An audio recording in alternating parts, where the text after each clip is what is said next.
You have nutrient-dense food. There's many more phytonutrients in whole foods than there are in refined foods. They've also found that there's not as many endocrine disrupting chemicals as there is in meat. When you eat meat, you're taking in all the hormones that's in that animal, and those hormones are affecting your body. But the biggest thing that they found was the high fiber. High fiber cuts back on, it helps feed the gut bacteria. And these gut bacteria break down the fiber that our bodies, ourselves, cannot break down. It's called propionate. This substance is absorbed into our bloodstream. It inhibits cholesterol synthesis.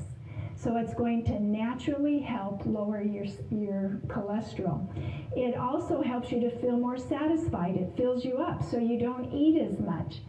Now, it may either regulate food intake or the generation of new fat cells, resulting in an overall anti-obesity effect. So the more plants you take in, the more fiber you have. And as you take that fiber in, it's going to feed all these bacteria that help break it down. So it's a nice cycle where it works together.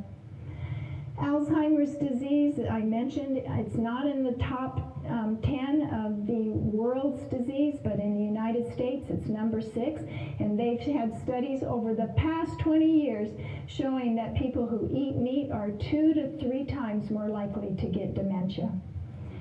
And they are having new research that is showing that a plant-based diet is as effective in helping Alzheimer's as the placebo or some of the top Alzheimer's drugs. Kidney disease. Kidney disease can be prevented the same as heart disease, because what breaks down the kidneys, or what breaks down the heart and the blood vessels, is the same thing that's going to affect the kidneys. So you want to get on a plant-based diet, and you want to lower your animal protein, your animal fat, and your cholesterol. That's what researchers at Harvard have found are the most significant thing in kidney disease. Well, we want to march along. We mentioned kidney failure. What about liver failure? Is your greatest organ of detoxification. And so if you start taking in high animal products that have all these toxins in it, the hormones, and then the bacteria load that I mentioned, and your liver is already getting worn out, it's not going to be able to purify that meal. And so your body is going to have increasing amounts of inflammation, which is going to continue to impact the liver. The liver gets scarred, and pretty soon you end up with liver failure. This is a poster that the New York City has put out. They are so concerned about the overall health of their population, particularly because of sodas. They have found that you can have liver failure without even drinking. And the number one cause is the fructose that is found in sweetened beverages, particularly your sodas. If you have 2 to 3 sweetened drinks, you're taking in up to 51 teaspoons of sugar in those drinks. That is more than the liver can handle. And so what we are finding is that people are getting non-alcoholic fatty liver disease. And then if that continues, because you continue to take in this high amount of sugar, particularly in the fructose form, it will progress to this non-alcoholic steatohepatitis. They have found that this condition is mostly from manipulated fructose. Fructose is the sugar that's high in fruits.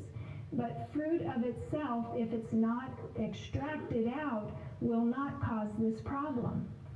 But when you take it out, you don't have fiber, you don't have any other nutrients, and fructose, unlike the other sugar, is metabolized in the liver. and it's a very hard process on the liver. What it causes is alcohol-like symptoms. It will scar the liver because of the excess fat that is produced from the breakdown. So you get this inflammation, and if it continues, it's going to go on to liver cirrhosis. This NASH, they call it, is the third leading reason for liver transplant. About 25% of patients that have NASH will go on to get cirrhosis of the liver, needing a transplant, or they will die. The non-alcoholic fatty liver disease affects 31% of American adults and 13% of their children.